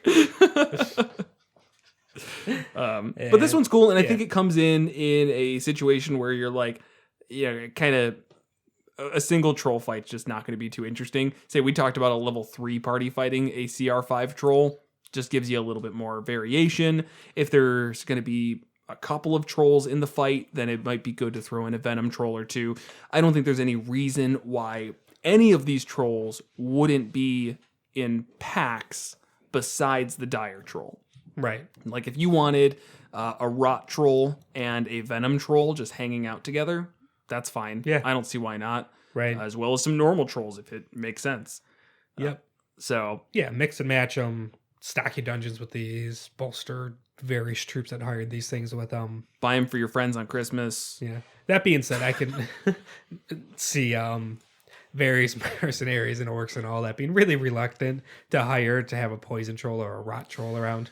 Right. It does say that like they can be hired, but they're difficult to work with. It's not Right. like you're just going to be like, hey, I need you to do this specific task. And they're like, okay. Yeah. No, they're going to be kind of dicks about it. Yeah. So. Or hags. I guess trolls are real common to work with hags. And it's not so much being hired, just manipulating and they respect their power. Yeah, Especially that one I could the see. Annis hag. That one I could see a little more where the trolls aren't going to try and screw over hags. Yeah, it's like, we have a good life here with the hag. We're just, that sort of thing. We go out and kill things when she tells us to. And it's fine. We get to eat. Yep. So these are cool. No shocker, but trolls are not going to be your big baggy evil guy, and they're not going to be your mastermind. It's going to be hard to weave intricate plots and arcs around them. Oh, Kevin, you're not thinking this enough. What if you grafted hundreds of troll heads onto each other and created a troll mastermind? we're doing just like a ball of them. Yes, like a ball of them, and it starts to take like the texture and appearance of a brain. Oh my god, I love Just it. like melted faces. Yeah. It's like, oh my god, the Elder Brain for like Elder mind Brain for flayers trolls. is just trolls. But it only has like int 17. Actually, okay, this is taking it to an extreme, but I like where you're going with it. There could be like an Elder Brain for trolls who starts amassing so many troll heads that it magically, of course, starts controlling other trolls. And now there's been like an uptick in trolls attacking villages, or they're just working together. They've become a more cohesive unit. I don't know if you want to make a whole campaign around that, Right. but I don't know. I'd be down to Like an arc, like an adventure arc. Yeah, I wouldn't be mad about that. Yeah. Or even just a dire troll that just got way out of hand and because every time they eat another troll, they just get bigger and bigger. Right. So just a massive fucking tall as a mountain dire troll. Okay, totally awesome there. And what I would add on top of that is the dire troll isn't the one who's making it so huge. Somebody else like captures a troll, Like the and Nagpa. like the Nagpa. The Nagpa, oh, it'd be so good. The Nagpa starts capturing trolls and like grafting them onto each other. Like you cut off an arm of one troll and you use that thing as like a body farm, and you just keep letting it grow parts, and then you attach it to another troll until this thing is just absolutely Oh man, huge. you know, be just fucking twisted on that idea. Just like, oh, this crazy, horrible, smart creature's like, all right, and he just takes like torso after torso, Yeah. and arm after arm, and creates a trollopede. It's like, why'd you make that? I was like, I don't know. It's kind of funny, right? That sounds like something a necromancer would do for sure. For sure. Or absolutely the Nagpa. Like not so much the arm thing, just making a absolutely gargantuan city destroying dire troll. Yep. Just keep feeding it trolls and it'll keep growing. Yep. And then Point it in the right direction. Yep. There you go. No, there you go. God, we need to make an entire Nagpa campaign someday. It's going to be ridiculous. The 970 page Nagpa. All leading up to still a pretty good fight with the Nagpa. Honestly, great villain. Great villain. Yeah. Well, the group of them. Yes. I think they're challenge rating 17, if I remember. Yes. They're spellcasters, so one by itself a little iffy. But like there's 13 of them. They have feeble By mind. Lord. Oh yeah. So, like, Yeah. No, it's a scary fight, Yeah. but I'm saying like if you're a party of like level 15s, yeah. and it's like there's one spellcaster wearing a box. Mm-hmm. It's like, all right, they're just gonna fuck it up. But Right. no, there's 13 of them by But- lore. Yeah. Anyways, Yeah. for sure. So, this been the Nagpa episode again. they're actually all Nagpa episodes. Yeah, ever since Thanksgiving 2018, it's all just been Nagpas. This episode brought to you by the Nagpa. Yep. Continuations of the Nagpa episode. All right. But I got nothing else on trolls. No, I don't either. I mean, Yeah. they're interesting, but I actually I like the stuff Mordenkainen's added. It's almost like it's kind of like a Volos treatment to them, which you don't normally see in Mordenkainen's, which is more focused on here's the big things, but It didn't need a chapter exploring the lore of trolls. no. This is no. a perfect. Yeah. Nope, I'm happy with it. All right. So let's move on then into a Ask Monsters in Multiclass segment. So this one, I feel like we just tackle almost every episode, but let's see what comes out of it. So this is from Penguin Knight, spelled with a bunch of numbers. So X Penguin Knight X. You know how usernames are. Yeah. What do you guys feel makes for a great encounter? for both grand set piece battles as well as smaller skirmishes. The big question. I know, right? All right. And I think we should even focus on like smaller skirmishes or grand ones first. Okay. I think that both those two categories benefit from polar opposite things. I think your short encounters, the best thing they can do is not actually drag. That is first and foremost. If it's not boring and doesn't take 3 hours, it's perfect. Yes.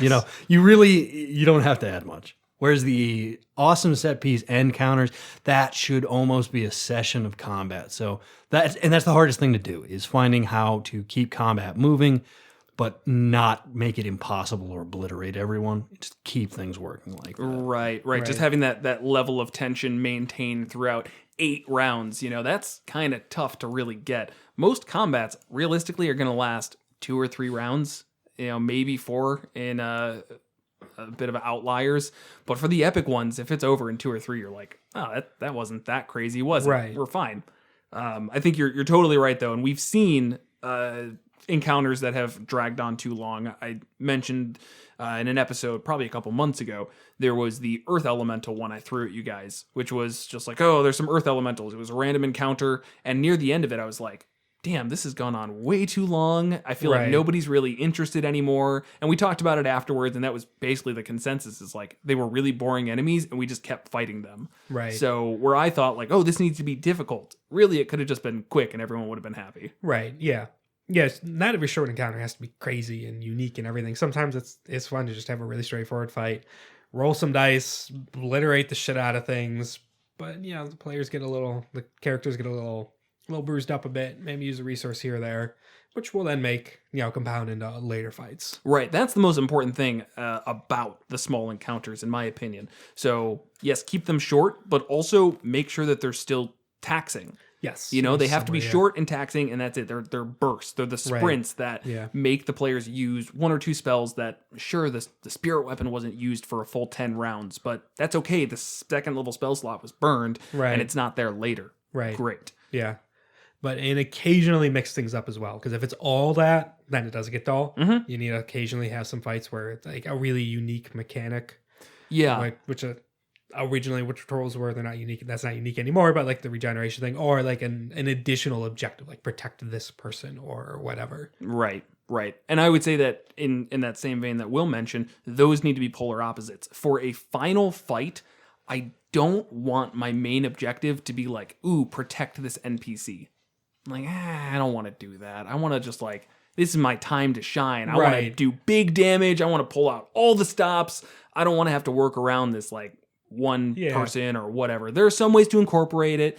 In combat more, I think with the Dracolich episode mentioned before, where there's cultists. You need to kill the cultist before you can really kill the big bad evil guy. Right. Fine. That's layering your big encounters. Yes. And I would actually go to say that I think for grand encounters, the best thing you can do is layer the fight. Because it's going to go on for so long, you need multiple stages. And every video game ever has done this, where there are stages to the boss fight. The first one is you figure out the mechanic. Once you get that down, you can just hammer it out, move on to the next one. Right. And it keeps it fresh and interesting. Absolutely. Yeah. And also bigger fights, bring the terrain into it. Oh, yeah. For sure. Like, it should be affected in some way, where there's different ways to get cover or different levels, or the room's just so big and it's flying or whatever, or there's some dynamic thing, lava's pouring in or the chamber's flooding. It's just an extra thing to contend with. Right. And then that could actually be used for moving on to other phases. If you don't want to do the thing where like, that wasn't even my final form, and he evolves into something else, the environment changes. It makes it trickier or just different in another way. Mm-hmm. Though I would say and this is more turning into the like how to run a boss fight type deal, where if you are going to do like multiple stages, either through terrain or through the boss itself, just set a hit point level to do that. Don't be like, oh, they've got 500 HP and at 250 I'm going to do that. Just say 250 XP, whatever they get to after that. Yeah. Once they get to 0 there, then we do the shift. And I only say that because otherwise you'll get them to like 5 HP and the paladin's going to smite for 150 damage. And then you're like, okay, this next stage is going to go really quick, isn't it? So that's a small thing. I've just found that really helps with the boss fights, is making sure that the hit point levels you set are there to set the length and the pace of that I don't want to say round, but round in the grander sense, not the rule sense. Right. And that's I think there's a lot to be done with that, especially like even remember our least favorite campaign of all time, the Tyranny of Dragons. Right. The first big encounter is with an adult blue dragon, and you're like level 2 or whatever. If you do 15 damage, it goes away or something like that. But like that's an interesting way to structure a fun encounter that makes your players think, and it's definitely a change up from what they might be used to. Right. Yeah. Trying to think of some like big epic encounters that went well. There was one where you all fought the Balrog or whatever it's called in D&D. I don't remember which way it goes. Right. But you guys fought it on like the volcano island. That was with you two, right? Yeah. Okay, good. And there was like lava pouring in the entire fight. I remember that like the dynamic battlefield made that feel like a very epic fight. Yeah. Because it was just constantly changing. I think there's probably still things that could have been changed around to make it feel even more epic, like changing terrain behind you to make it feel more of like a treadmill effect. Right. But then also even thinking too, any big boss fight I've ever done where there's like, okay, this area has like water and the BBEG can hide in the water, or they can go into a different form, or there's like banisters that they can go up into, or you all can go up into, and whatever. Just really trying to make a dynamic battlefield that isn't just a flat square with maybe 2 or 3 pieces of cover. Right. A couple trees here and there. Right. Right. That's great for a short encounter, for something Yeah. you just want to quickly set up. But for a big fight, it needs to feel like a big location. So that's the real thing. Location, location, location. Right. And then I say for smaller fights, versatility on it, as in don't just keep throwing the same enemy type Right. over and over. Switch it up. And sometimes it can almost start to feel a little silly of like you're just cycling through just a wide array of exotic creatures and monsters attacking your players. But it's more fun. It's more interesting. You get tired of fighting the same thing over and over and over. Yep. And I think the good example of that is in our Yuan-Ti campaign. where it's Yuan-Ti. a lot of it did come down to just like, okay, you're fighting a different mix of these Yuan-Ti. I don't think there was more than a dozen of those fights, but it's still kind of a lot, even with a Right. campaign centered around that. In retrospect, even just giving them different things. Like if I was like, oh, in this fight, there's a Yuan-Ti who has Sentinel. He just has that feat. It's like, well, why does he have a feat? I don't know. He's a general and he's really strong and he's just going to have that. Just something to like fully change it up. If you are going to, for any campaign specific reasons, have the same character or enemy over and over and over, you got to change them up. They can't just Right. be the same stat block. Just throw little wrenches in there to make the players rethink how this fight's going to go. Right. One thing I will say about smaller encounters, and I think this is where a big part of the challenge is, I think there is a lot of potential making very fun, very balanced encounters by using a lot of pawns. And it's just up to the DM to find an efficient way to keep track of those and keep the battle moving, because it lets players kind of like tear through these guys. And, you can also end the fight. When you think, okay, I've done what I need to do, they all run away. Fine. Right. No, and that's definitely something I've come around to, is even just having minions that take literally one hit. You don't track their HP. You just go, they die in one hit. If they hit, this is how much damage they do and the type of damage they do. Doesn't need to be crazy complicated. Not every single minion needs to have spell casting or needs to have resistance to this damage or whatever. It's just like, this is a thing that you have to deal with, or else they will gang up on you and you will die. Right. Yeah, I definitely did that before. It's like mentally tracking, this thing is going to die when you hit it, and this thing does this much damage.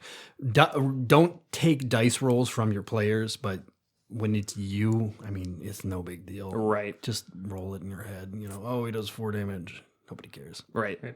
Honestly, I ask you two as players, if you knew that I was like, okay, these minions do 6. That is their average damage. I'm not rolling for it every time. They do 6 damage. Does that take anything away? That knowing that I'm not rolling for it? No. No, I don't give a shit. Not if it's little minions and stuff. Right. It's like, okay, yeah, the purpose of them is to do damage. They'll do damage. They're also not going to crit, most likely. Or Right. maybe they do. I don't know. I don't know. That's to be decided, but most likely they're there to just annoy you. Right. And it lets the wizard feel like a fucking badass when they use their fireball and kill 10 of them. Right. You know? Like, who needs the save? Nobody ever thinks about the wizards. That's not Every true. DM is just sitting there like, how can I get out of as much fireball damage as possible while also hitting the entire party with my AoE? There was, I still remember the fight in the Underdark where I think it was troglodytes were chasing after us, and our wizard cast Storm Sphere, and she just destroyed them. Yep. And she was so damn happy. It was one of those things where I don't think you planned for that specifically, but the way it was handled was just absolutely ripping through this group. And I've been on that side as the DM where you're like, oh, I was hoping that would be a little bit harder. But on the other hand, it's like, oh, that player's really happy. Right. Like, I gave them the fight that they were like a badass in. Yeah. But at the same time, that's definitely a balance. Like, you want to give each player time to shine. For sure. Do things to play to their strength and all that and make them feel like a cool badass. But if you only do that every single fight, it's like clearly set up, or although this one's made for Todd to shine and this one's made for Lisa to shine. It's like, it starts to feel a little patronizing after a while. It's like, all right, this is just getting tiresome. You're just spoon feeding us easy shit in like a circle here. That's why you dunk on your players at every opportunity. Exactly. That's crazy. These goblins are immune to sneak attack and smite damage? Whoa, that's weird, right? Oh, man. I guess being a rogue paladin multiclass isn't going to work out too well for you, is it, Embers? Oh, yeah. They also don't get booming bladed. Yeah. Weird, right? Right. So, but no, absolutely sign up encounters where it really challenges your players could be more interesting as well. Kind of like if there's something that they rely on a lot, don't do it. Don't completely just nerf it, but for like one encounter, almost take that tool away and see how they handle it. Right. That's like, go ahead. Yeah, like with Embers, it was the Rogue Paladin multi-class. Absolutely. He's great at single damage. When there's a big thing, put Embers on him, do Vow of Enmity, because of course he's a Vengeance Paladin with advantage, and just hit the hell out of that one thing. But if it's an encounter of like 15 smaller things, I don't really shine in that. Yeah.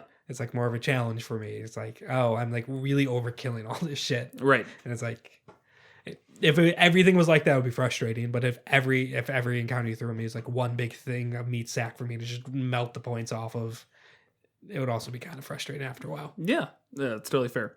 And, you know, even with the, man, we're really getting off topic to some extent, but, you know, with the fight just the other week where I gave an enemy sentinel because your big thing is running in and dealing damage and I'm going to disengage because fuck them. It's like, no, you're not. Yeah. Like, oh, shit. Well, that's directly countering me. Yep. Great. Now it's changed. And, you know, it was fine. Yeah, for sure. Obviously, you lived, so it's fine.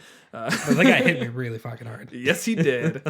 But somebody blinded him. Fuck you, Musty. Really good Musty's move. time to shine. Had big plans for that guy. Were the plans being completely blind for like 7 rounds and then dying? Because then I've got good news. Oh, no, they weren't. That's okay. Yeah, so I think that about sums it up. I don't know if we can give that in like a concise answer of like what to do for your small combats.